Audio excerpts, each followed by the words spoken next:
I haven't gotten to do that in a long, long while, ladies and gentlemen. It's a 2-1 final for the Edmonton Oilers over top of the Dallas Stars this evening. What a game, what a gutted out victory for our Edmonton Oilers. An absolute onslaught at the end for the Dallas Stars and our Oilers. We give up one, we bend, but we don't break against the Stars like we did last time. And this Edmonton Oilers team, ladies and gentlemen, I'm sorry to bust it to you, have broken that 4-game skid. What happened to that? Oh, it's a 6-game losing streak guaranteed going against Dallas and St. Louis this week. Well, ladies and gentlemen, I'm sorry, it can be 5 out of 6, but it ain't going to be 6 straight, and that is fantastic. And I will tell you one thing that made this game feel great is that 7-1-1 start. Does anyone remember how that felt? Does anyone remember how the Oilers played? Well, guess what? It was the exact same story that won us those 7 out of 9 and lost one in overtime or a shootout, whatever it was, that got us the victory tonight against the Dallas Stars, without a doubt. So with that said, what I'm going to tell you to do right now, if you're fired up about the Oilers winning and you want to stay up to date with Oilers news, hit that subscribe button. But without further ado, guys, I had nothing more to say right there, guys. Fantastic game. I'm not talking all around. I'm not sitting here saying this game was perfect. I'm not saying this game was great. I'm saying it was fantastic. It's a different take on the word fantastic. I know fantastic is like the thing between great and perfect, but no, fantastic is, it's just one of those wins that we've come accustomed to this Oilers team pulling out. And what I mean by that, like I said, the 7-1-1 start, it's risky business all game long, but the Oilers find a way to win. And that's the story of what's going to get us to the playoffs if we get there. And I know that's become the debate. The Oilers aren't a playoff team. Ladies and gentlemen, if the Oilers are going to be a playoff team this year, this is how you have to win some of the games. You're not going to win them all 6-2. You're not going to win them all 7-1. It's not going to work that way. You got to gut out, absolutely scramble, dash, and crash to try and win a game, and that's what the Oilers did. The Stars pulled the goalie with 3 minutes left in this one, and of course, well, this is the brain dead thing that I can't believe Dave Tippett's still doing at this point of the season. He puts the top line immediately out there to face the Dallas Stars' 6 attackers. Guys, it cost us a goal that tied the game against Dallas at Rogers Place. And tonight again, it cost us another goal. So I'm not understanding that part of Dave Tippett's deployment of the top line. However, a 2-1 victory, I ain't going to complain. You know what? That's my only complaint. Let's not get too far into the complaints right now. I want to get to the positives. And the positives are the 5-on-5 machine that is Zack Kassian continues to be a 5-on-5 machine. 8:07 gone in the first period. And oh, you better believe it, Mr. Zack Kassian scores his 12th of the year, and this was a fantastic play all around by the Edmonton Oilers. Nygaard rushes it into the zone, and Nygaard on that top line, the reason I like him up there is he can drive a play deep and still have possession when it all comes said and done along the end boards. Well, this one finds its way to Ethan Bear, finds its way to Darnell Nurse, who had a very great shooting lane in my opinion. Instead, he zips the cross seam past Connor McDavid, touch pass to Zack Kassian. Ladies and gentlemen, what am I telling you? Zack Kassian on a pass from Connor McDavid standing in front of the net. That's automatic.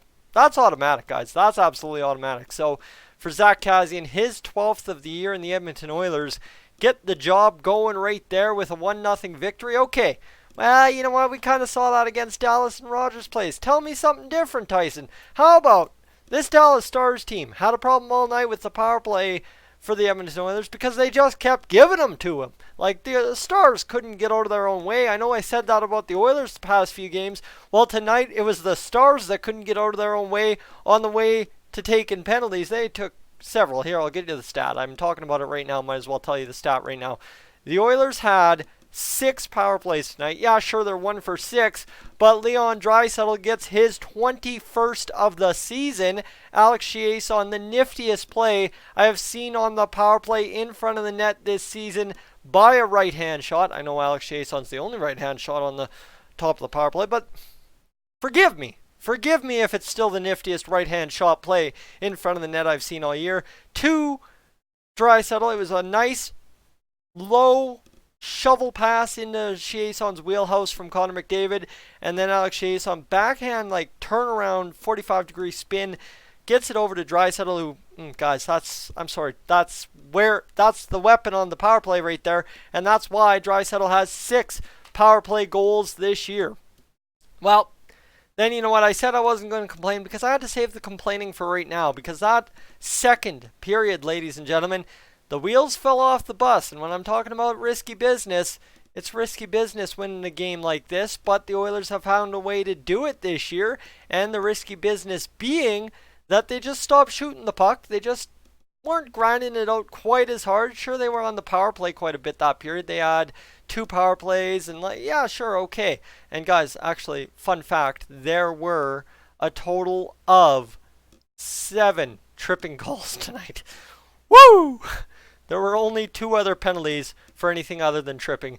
In Junior B, guys, there'd be questions being asked about the players and the use of their sticks. I believe in Junior B there's a rule on how many stick infractions you can get in a game, and this tripping counts as a stick infraction. So just a fun fact there.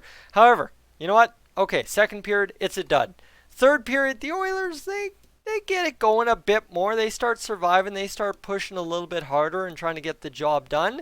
And you know what? We take a bad penalty with that Caleb Jones penalty interference in front of the net. That didn't cost us.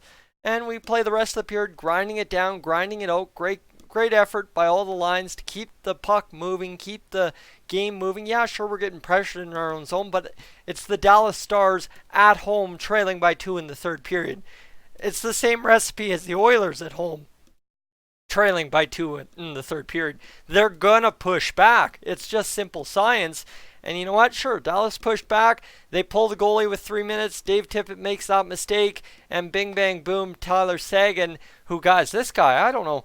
He must have had like 25 shot attempts and only hit, I'll get his shots on goal in a second here. But Joel Pavelski, Alexander Radulov set him up. Are you going to blame Koskinen? I'm going to look at it from the coaching standpoint. You shouldn't have Connor McDavid, Zack Kassian, Leon Draisaitl out there trying to grease an empty net goal. It's burnt us too many times this season. Stop doing it. Smarten up. Get the job done. And that's, you know what, Dave Tippett, he started rolling the lines a little bit different. He looked out there with Josh Archibald and, who was it, Draisaitl and McDavid. So that's a little bit of a change, right? Defensive-minded Josh Archibald. And then you had Nugent Hopkins with Kassian and Jujhar Khaira, right? We were trying to shut it down defensively, and we did. We finished it off 2-1, scrambly finish, but like I said, I'll go back to the word, risky business to get this job done, but the Edmonton Oilers get it done without a doubt, and on a large part, thanks to the man between the pipes. I told you, Tyler Seguin, I'll get you his stats. He had 5 shots on net. Like I said, he should have had a lot more tonight. He was just whiffing, missing, and stuff. A lot of Stars were. They could have easily had 55-plus shots tonight. But Mikko Koskinen, nonetheless, turns away 34 of 35 shots tonight. 90.971. That's what I'm saying. 97.1 save percentage with only 1 goal allowed tonight. So there you go. No big goals against tonight. The Oilers win. Go figure. Recipe for success. Am I correct? And the Oilers have now, both times they've faced Ben Bishop, either chased him or given him a loss. And in every event that he's been in an Oilers hockey game, he has come out of the game losing, whether it be onto the bench or out of the building. Both times, just saying. 929 save percentage for Ben Bishop on 28 shots tonight as well. The one story that I do need to get to is Draisaitl with 19 minutes and 14 seconds ice time. That's huge to see. And of course, Connor McDavid, 19:04. So the only forward over 20 minutes tonight. And how nice is it to see him in that third line role, play a little bit different, and really do an impactful night defensively. Really, well, Nugent Hopkins keeping pucks out of his own net tonight.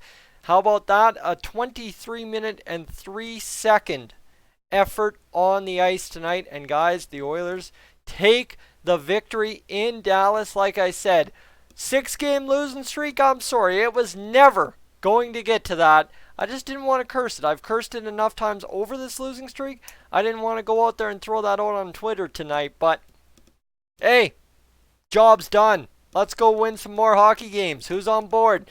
You want to have fun? This is how you have fun. Play some risky hockey. Don't get burnt. Play smart. Get out of your own way and succeed. And that's what the Oilers did tonight in a 2-1 victory over top of the Dallas Stars. Darnell Nurse, Ethan Bear, bounce back game for them. Now hopefully it's not a good game, bad game scenario moving forward. Hopefully it's nothing but good. Now obviously expecting nothing but good's way too optimistic. But guys, again, get back to that game above 500 hockey pace, and this Oilers team still makes the playoffs. And let me just throw you this old stat here. Let's get off the Oilers scoreboard page, shall I? And let's go over to the NHL standings, shall I? And shall I tell you, at 19, 13, and 4, the Oilers are tied with Taylor Hall and the Arizona Coyotes for first place in the Pacific Division once again. Buckle up, Oilers fans. We're in for a heck of a run through 2020. We got a couple more, 15 more days to go here in the month, but we're in for a heck of a run. So just, hey, don't panic. Relax. It's all fun and games. After all, it's just a sport. I'm Tyson. This is Dolynny TV. I'll catch ya in the next one.